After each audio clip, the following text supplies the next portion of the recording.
Hello everyone, good morning, welcome back to my new blog. তো আজ ছিল পয়লা বৈশাখ। তো সকলকে আমার পক্ষ থেকে জানাই শুভ নববর্ষের প্রীতি শুভেচ্ছা, আর বড়দের জানাই প্রণাম, আর ছোটদের আছে এক রাশ ভালোবাসা। তো আজকে আমি আমার ব্লগটা শুরু করছি।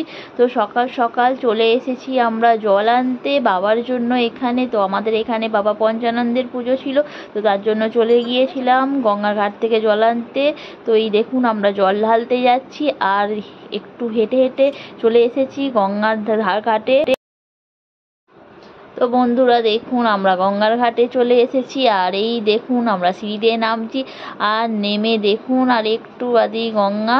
তো চলে এসেছি, আর গঙ্গার জলটা দেখুন একদম সকাল সকাল গঙ্গা স্নান করা যে কি মজা, আর এত ভালো লাগে গঙ্গা। একদম সকাল বেলা হয়ে গেছে, পুরো মানে 5:30 এরকম বাজে। তো আমরা চলে এসেছি গঙ্গা ঘাটে। এই দেখুন একটু একটু জাস্ট রোদ্দুর বেরোচ্ছে হালকা হালকা, মানে রোদ্দুরের হালকা হালকা ছোঁয়া আছে। আর এই দেখুন গঙ্গার জলটা এত সুন্দর লাগছে কি বলবো, মানে পুরো মনে হচ্ছে যেন কি শান্তি।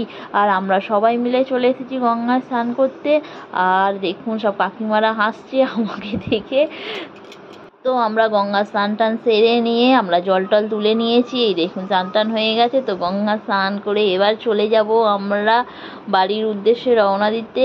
এই দেখুন আসছি, তো বাড়ির উদ্দেশ্যে রওনা দিয়ে দিলাম, চলে এলাম টোটো করে, আর চলে এলাম এখানে জল ঢালার জন্য এই বাবার মন্দির। তো বাবার মন্দিরে আমরা জল ঢালতে শুরু করে দিয়েছি।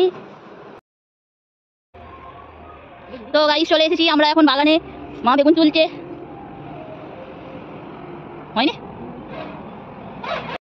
তো জল ফল ঢালা হয়ে গেছে, আমরা এখন বেগুন তুলতে এসেছি। দাও বেগুনটা দাও। তো গাইস এই দেখুন এখানে নোটে শাক হয়েছে, তো আজ একটু শাক খাবো, তো তার জন্য একটু নোটে শাক তুলবো।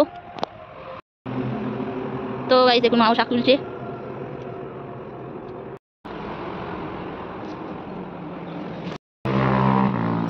তো এটা হচ্ছে শশা গাছ, আর এইগুলো তো করলা গাছ। এই দেখুন করলা গাছ, এই যে করলা গাছ, সব এখন গরমের করলা গাছ। আর এইগুলো হচ্ছে আমাদের মূলো শাক আছে, আর এই দেখুন ধনে পাতা, গরমের ধনে পাতা। তো ওই দেখুন সমস্ত ডাঁটা পাড়া হয়ে গেছে, ডাঁটা ফাটা সব পেরে সব ডাল ফাল সব আমরা মোটকে সব ভেঙে দিয়েছি, আর ডাঁটা ফাটা নেই। এখানে কুমড়ো গাছগুলো সব হয়েছে, সব বনবাদা হয়ে গেছে চারিদিকে। এবার ভাবছি একটু করে সব পরিষ্কার করছি চারিদিকটা দিয়ে, এবার ঝিঙে টিঙে মাচা করে দেবে। দেখুন টমেটোগুলো সব পেকে গেছে, কালগুলো সব মরে গেছে, সব শীতে মাছছে টমেটো তুলে।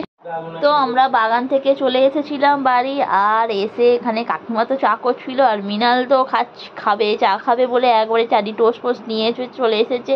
আর আমি তো বাগান থেকে এসে রান্না বান্না করার জন্য আমি তো সবজিগুলো কেটে দিয়েছিলাম, তো ডাঁটাটা কাটছিলাম, ডাঁটার তরকারি হবে বলে। আর এই দেখুন আমি ডাঁটাগুলো কাটছি।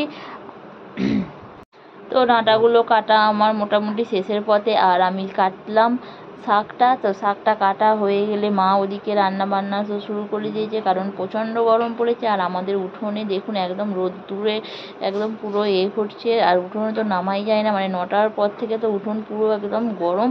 আর মা এই তো সকাল সকাল রান্না বান্না শুরু করে দিয়েছে, আর এদিকে আমি সব কাটাকুটিগুলো করে দিলাম। তো কাটাকুটিগুলো করে দিয়ে শেষে কাটলাম আম।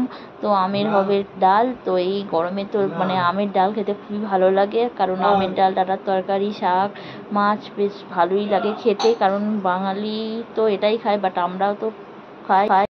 আর আমরা তো আমটা ছাড়িয়ে আমি একটু খেয়ে নিলাম কাঁচা, তাতে টক হয়েছে কি দেখলাম। আর এদিকে মা রান্না করছিল, আর শাক ফাক সব মা শুরু করে দিয়েছিল, তাই এখানে শাক ভাজা শুরু করে দিয়েছি, আর সাথে সাথে করে নিল ডাঁটার তরকারি। আর এই দেখুন শাকটা নামিয়ে নিয়েছে, আর এদিকে ডাঁটার তরকারিটা শুরু করে দিয়েছে কষতে। রান্নাবান্না মোটামুটি আমাদের শেষের পথে ছিল, আর এদিকে মা কষে কষে তরকারিটা একটু চাপা দিয়ে দিল, আর চাপা দিয়ে শেষে তরকারি রেডি হয়ে গেছে। আর এখানে ভাজছিল মাছ, তো মাছ ভেজেছিল মাছটা ঝাল করার জন্য, আর মাছ তো আমাদের রেডি হয়ে গেছে। আর এদিকে রান্নাবান্না সেরে আমরা জামা কাপড় পরে চলে যাব এবার পুজোর দিকে, কারণ এখানে রান্নাবান্না তাড়াতাড়ি সেরে নিয়ে চলে গেলাম পুজোর দিকে। আর পুজোর দিকে গিয়ে ওখানে একটু পুজো দেওয়ার ছিল, তো ফল টল দিয়ে দিলাম। আর এই দেখুন আমরা পুজোর কাছে চলে আসছি, আর মায়ের দিকে রান্নাবান্না কমপ্লিট, আর এই আমি পুজোর কাছে চলে এসেছি। আর এখানে হচ্ছিল সব পুজো বন্দোবস্ত।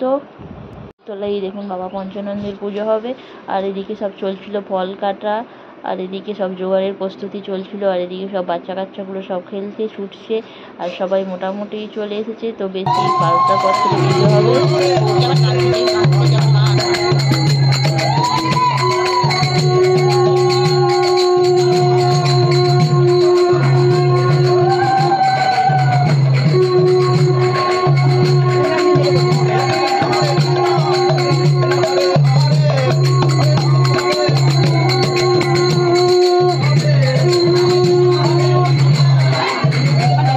তো হরিনাম করতে করতে কাপড় টাকা দিয়ে চলে এলো বাবার প্রসাদ, আর বাবার প্রসাদ আসা মানেই পুজো শুরু হয়ে গেল। তো চলুন দেখতে থাকুন।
দেবাশিস একে আরাম করো, প্রসাদ নিয়ে কেউ বাইরে বেরো না।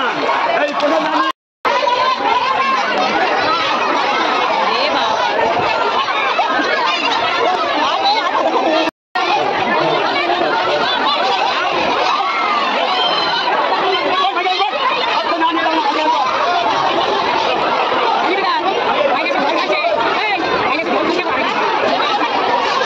তো পুজো একদমই শেষের পথে। তো পুজো হয়ে গেছে, আর এখানে হরিনামের ধুলো টেরানো হয়ে গেছে, আর জল ফল চারিদিকে ছড়িয়ে দিয়েছে, কাদামাটি হয়ে গেছে, বাতাসা বাতাসা সব কিছু ছড়িয়ে দিয়েছে।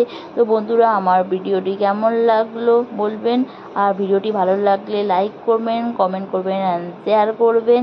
তো দেখা হবে নেক্সট ভিডিওয়। তো তার জন্য টাটা, বাই বাই।